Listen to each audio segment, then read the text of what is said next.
नमस्कार मित्रों, आज हम देखेंगे पृथ्वी की आंतरिक संरचना। पृथ्वी की आंतरिक संरचना, इंटीरियर ऑफ अर्थ। चलो बिना देरी के स्टार्ट करते हैं। पृथ्वी की आंतरिक संरचना की जानकारी के स्रोतों को सामान्यतः दो भागों में बांटा जाता है। कितने भागों में बांट के पढ़ा जाता है? दो भागों में बांट के पढ़ा जाता है। दो भाग कौन कौन से हैं? पहला आ जाता है हमारे प्रत्यक्ष स्रोत और दूसरा है हमारे अप्रत्यक्ष स्रोत। प्रत्यक्ष स्रोत में कौन कौन से आते हैं और अप्रत्यक्ष स्रोत में कौन कौन से आते हैं? चलो देखते हैं।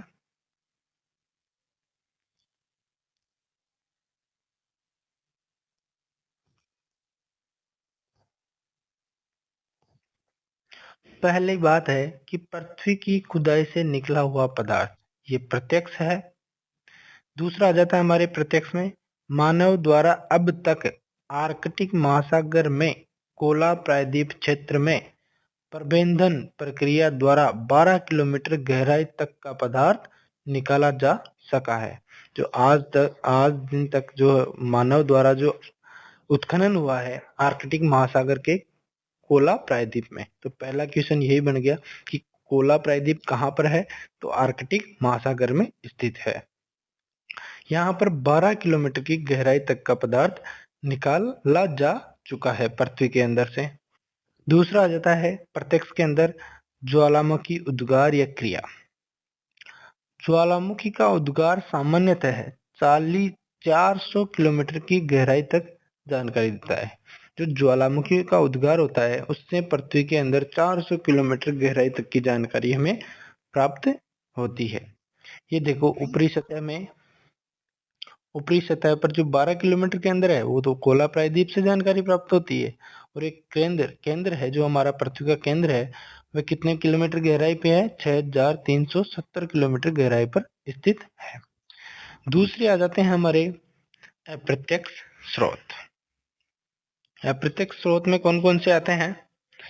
तो हमारे अप्रत्यक्ष स्रोत में पहला आ जाता है घनत्व, दूसरा है दाब, तीसरा तापमान, चौथा भूकंप विज्ञान, पांचवा गुरुत्वाकर्षण शक्ति, छठा चुंबकीय शक्ति और सातवां है उल्कापिंड या शूटिंग स्टार, जिसे शूटिंग स्टार भी कहते हैं। इनके द्वारा जो हमें पृथ्वी की जानकारी प्राप्त होती है वो ये सब अप्रत्यक्ष स्रोत है। पृथ्वी को जानने के अप्रत्यक्ष स्रोत हैं। अब देखते हैं उल्कापिंड क्या है। उल्कापिंड उल्कापिंड व पृथ्वी दोनों ही एक ही पदार्थ के बने हुए हैं। उल्कापिंड और जो पृथ्वी है वो दोनों एक ही पदार्थ के बने हुए हैं। अतः जब कभी उल्कापिंड का टूटना या टुकड़ा पृथ्वी पर पहुंचता है तो उसके आधार पर पृथ्वी की आंतरिक संरचना की जानकारी का हम अनुमान लगा सकते हैं।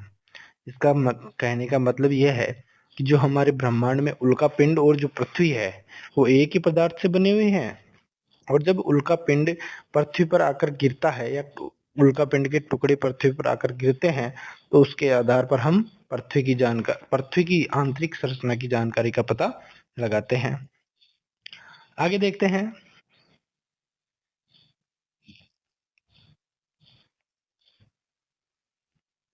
पृथ्वी की आंतरिक संरचना की जानकारी के स्रोतों को अब तीन भागों में बांट सकते हैं।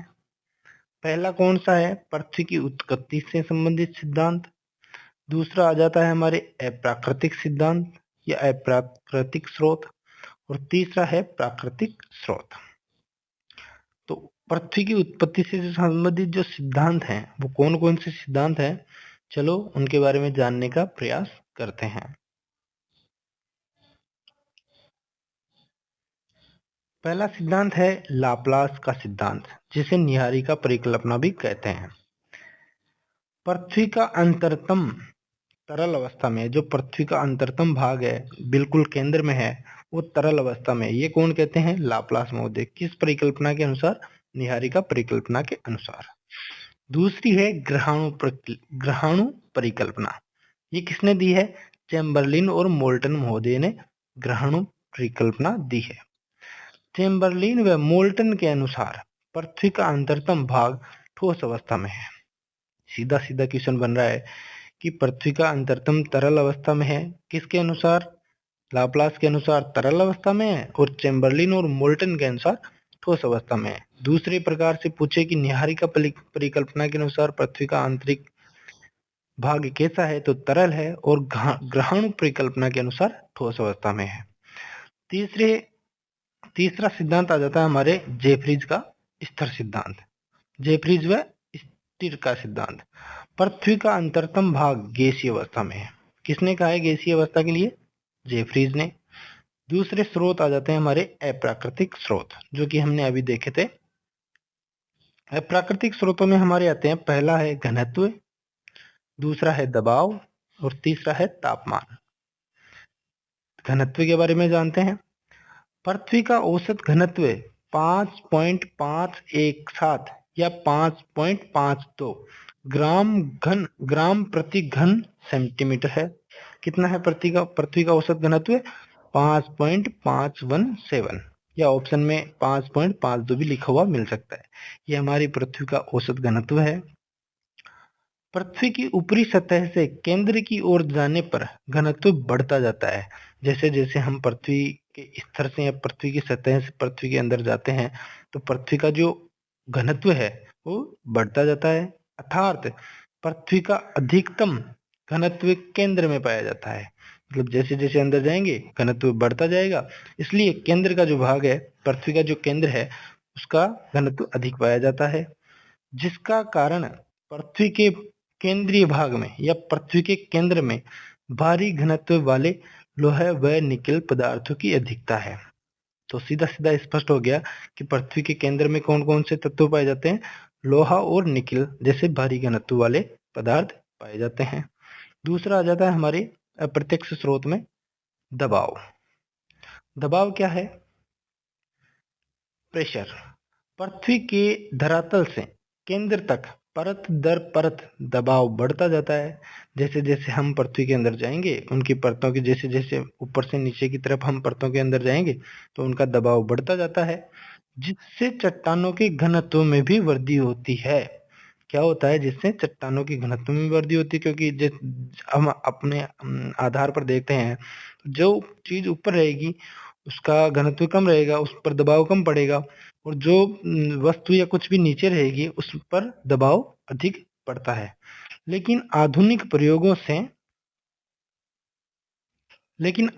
प्रयोगों से यह सिद्ध हुआ है कि दबाव की भी एक अंतिम सीमा होती है, कि दबाव कहीं ना कहीं जाके तो समाप्त होगा ना, इसलिए दबाव की भी एक अंतिम सीमा होती है, जिसके बाद दबाव का प्रभाव नहीं पड़ता है।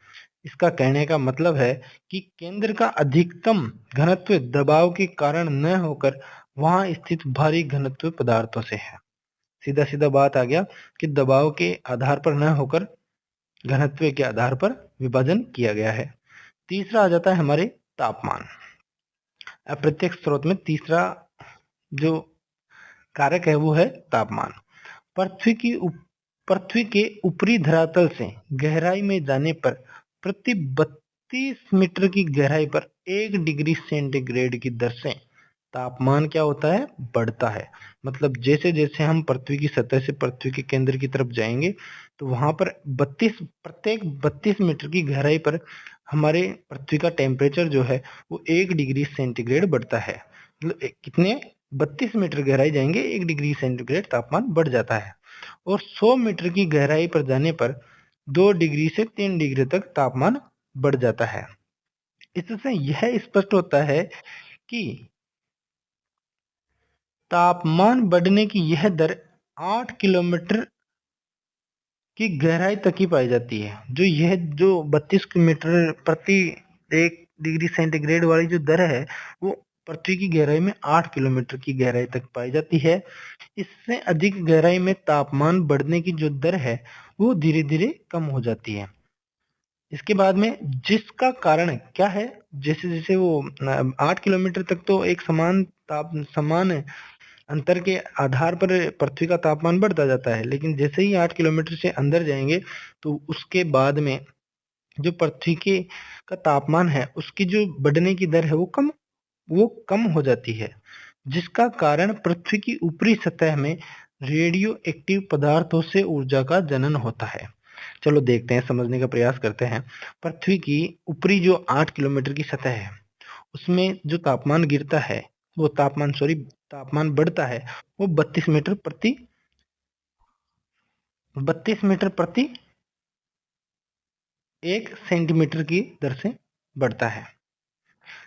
वो उसका कारण क्या है? तो उसका कारण है कि पृथ्वी की जो ऊपरी सतह है, उसमें रेडियो एक्टिव पदार्थों से जो ऊर्जा का जनन होता है, उसी आधार पर इसका अंतर पाया जाता है। पृथ्वी की अधिक गहराई में जाने पर तापमान में निम्न स्थितियां देखी जाती है। जैसे जैसे हम पृथ्वी में नीचे जाएंगे तो उसके आधार पर कौन कौन सी स्थितियां स्पष्ट होगी, देखते हैं। अगर हम 32 मीटर की गहराई पर जाएंगे तो 1 डिग्री सेंटीग्रेड तापमान बढ़ जाएगा। जैसे ही हम 100 किलोमीटर अंदर जाएंगे या 100 किलोमीटर की गहराई पर जाएंगे, तो वहां पर जो तापमान है वो 1100 से 1200 सेंटीमीटर हो जाता है किलोमीटर पर। ये किलोमीटर की बात हो रही है। 100 किलोमीटर की गहराई पर 1100 से 1200 डिग्री सेंटीग्रेड, 400 किलोमीटर की गहराई पर 1500 डिग्री सेंटीग्रेड पृथ्वी का तापमान बढ़ जाता है। 700 किलोमीटर पर 1900 डिग्री सेंटीग्रेड और 2900 किलोमीटर की गहराई पर 2900 किलोमीटर की गहराई पर 3700 डिग्री सेंटीग्रेड तापमान बढ़ जाता है पृथ्वी का। और जैसे ही हम पृथ्वी के गहराई में या 5150 किलोमीटर की गहराई पर जाएंगे, तो वहां पर हमारी पृथ्वी का तापमान है जो वो 4300 डिग्री सेंटीग्रेड तक बढ़ जाता है। आगे देखते हैं हम हमारे प्राकृतिक स्रोतों के बारे में। प्राकृतिक स्रोतों में हमारा पहला है ज्वालामुखी क्रिया, दूसरा है भूकंप विज्ञान, भूकंपीय तरंगे। पृथ्वी की आंतरिक संरचना का सबसे प्रामाणिक स्रोत भूकंप विज्ञान है।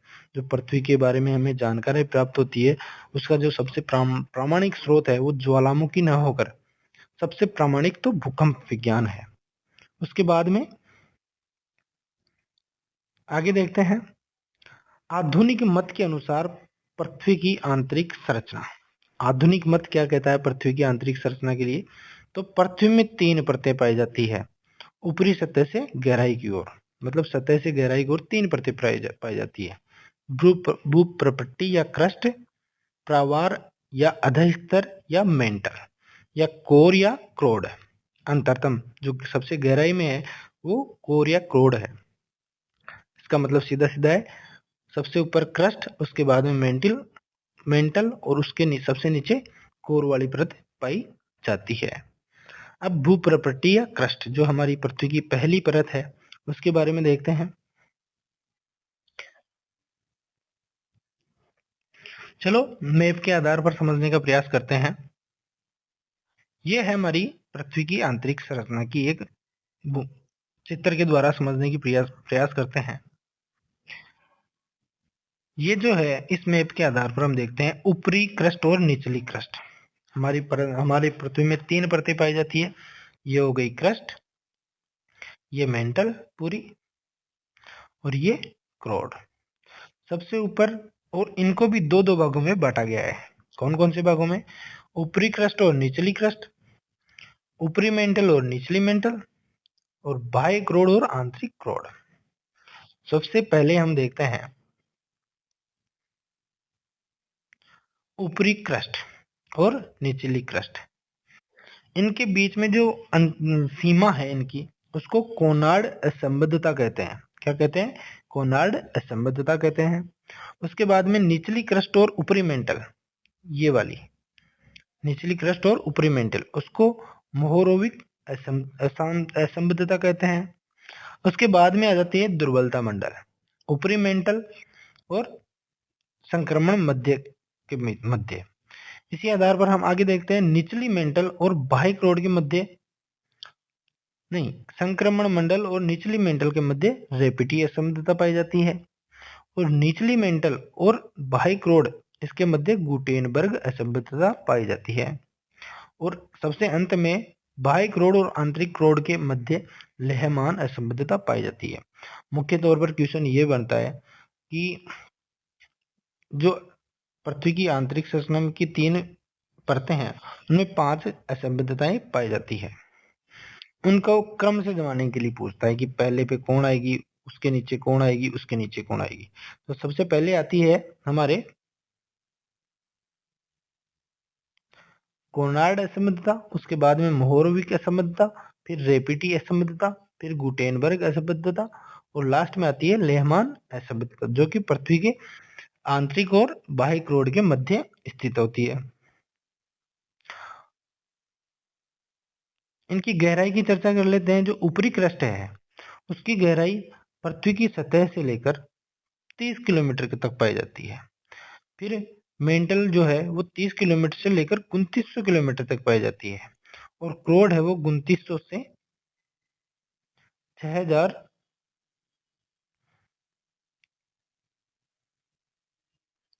6370 तक पाई जाती है।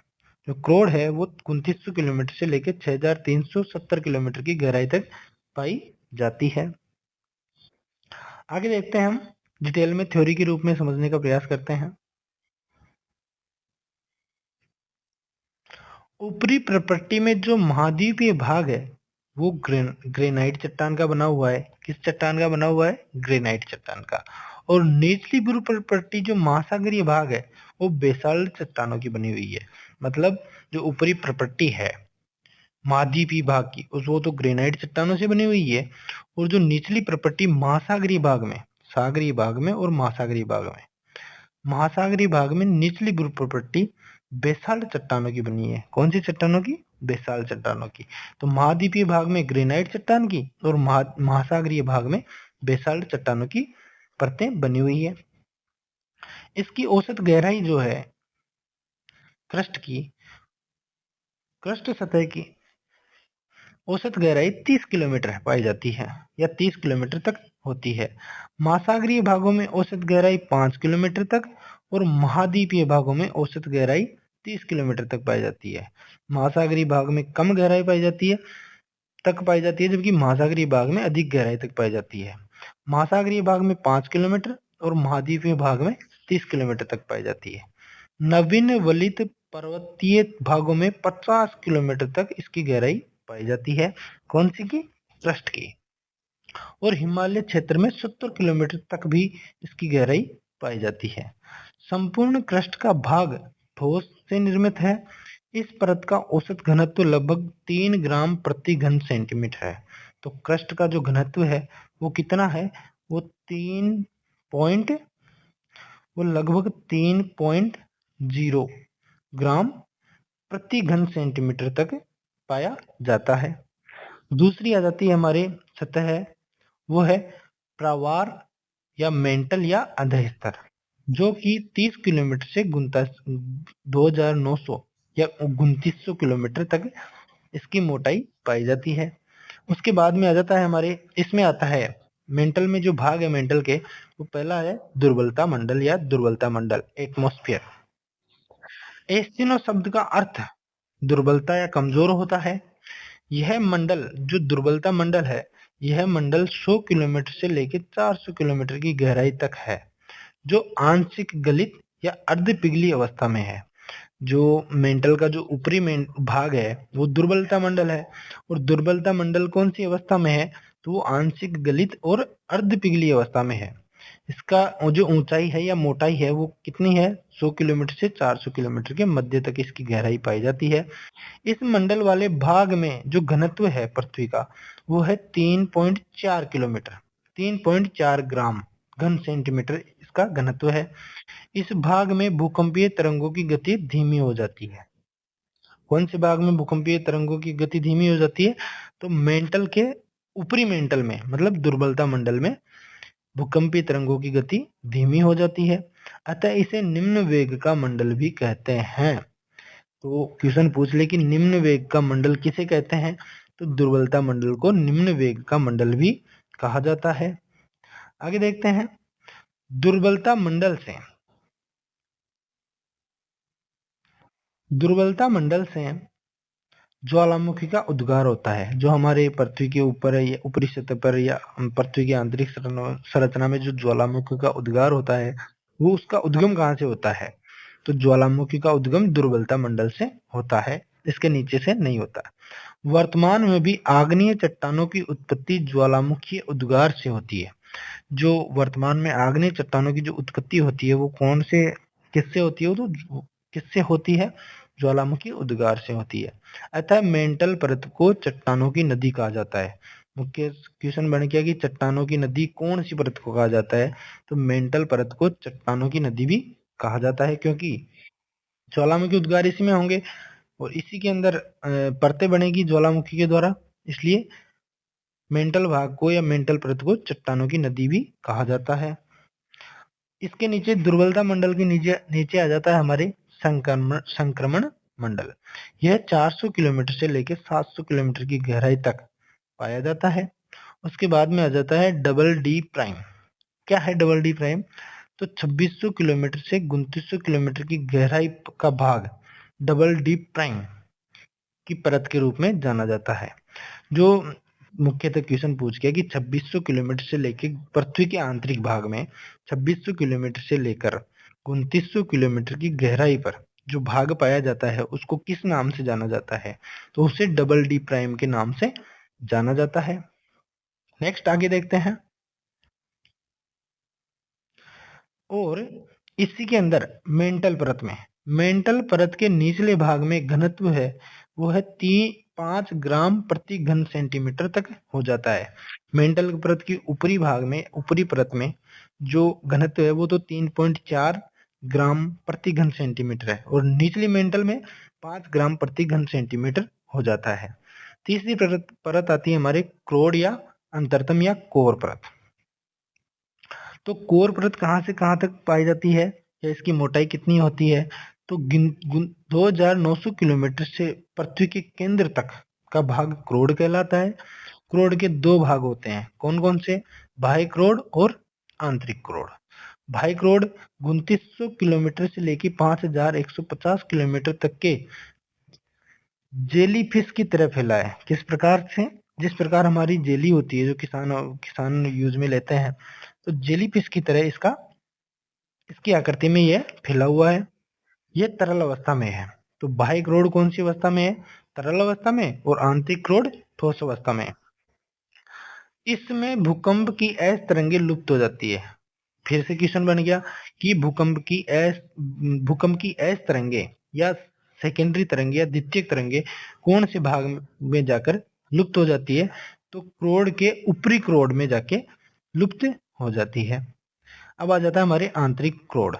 यह 5150 किलोमीटर से लेके पृथ्वी के केंद्र तक 6370 किलोमीटर तक इसकी मोटाई पाई जाती है और यह ठोस अवस्था में पाया जाता है।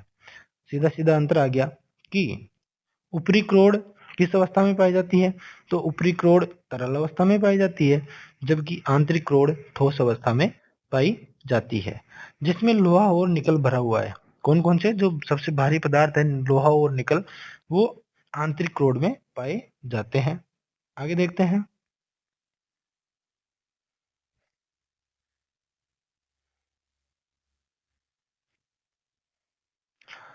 पृथ्वी के केंद्र का घनत्व 11 से लेके 13 ग्राम प्रति घन सेंटीमीटर तक होता है।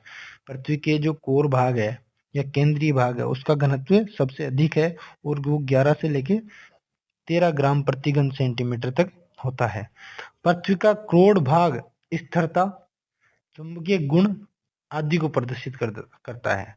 जो पृथ्वी का केंद्रीय भाग है वो दो गुण प्रदर्शित करता है, स्थिरता रिगिडिटी और चुंबकीय गुण। किसमें पाया जाता है? तो पृथ्वी के क्रोड भाग में पाया जाता है। आज की क्लास में इतना ही काफी। अगली क्लास में हम देखेंगे पृथ्वी की आंतरिक संरचना में स्थल मंडल के बारे में जानने का प्रयास करेंगे। अगर क्लास अच्छी लगी हो तो लाइक और शेयर और सब्सक्राइब जरूर करें। Thank you. धन्यवाद।